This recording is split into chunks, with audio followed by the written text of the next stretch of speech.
This is the cervical extension. It goes in the back of the TLSO. This is required when your patient has forward leaning of the head, neck, and thoracic area. It actually can help them regenerate their muscles. It can act like an isometric exercise. You want to test and see if you need to heat mold it, the vertical slat, and how much, by putting it in the back of the device, bringing your patient's head upward just till you meet passive resistance. Only qualified people should be manipulating heads, necks. To heat mold, protect your hands, put on gloves. You're going to unscrew the knobs and remove the headpiece from the vertical slat. Protect any area, especially anything flammable, from the heat source, from your heat gun, and make sure you keep it completely away from your patient.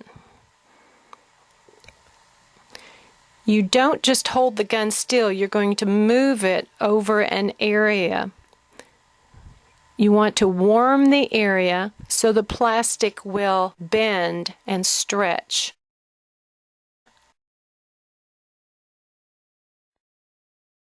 Never try to bend this type of plastic over a table or a sharp object. That can fracture the polymer chains and they will fail at some time and break. You want to heat them so they actually stretch. And your goal here is to make a nice curve, and then you'll see at the top I'm going to bend it to where it's in alignment with the back of the patient's head. This is a thicker piece of plastic than we use for hand splints or foot splints, so it takes just a little longer. But if you heat both sides, it goes rather quickly. Now just bend a nice curve. You don't want a sharp point, just a nice curve. And then that is to match the alignment of the back of the head. Make sure it's totally cool before you put it near your patient. You could run it under cold water to speed that up. And then check it out. See the alignment? That's what you want. You want just a nice gentle tug. You can always remold it back.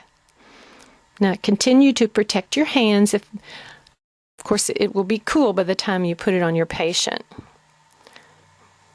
Put the headpiece back in the holes. These are the same slats used for the safe serve, so they're in arcs. But for the cervical extension, you're going to use the two middle holes, upper and lower middle holes. Secure your knobs, and then slide it back into the back of the TLSO. Bring your patient's head up very carefully. Do not hyperextend their neck. Protect their ears. Bring the forehead strap around. You want it just centered on their forehead. Make sure it doesn't come down over their eyes or slip off over the top of the head.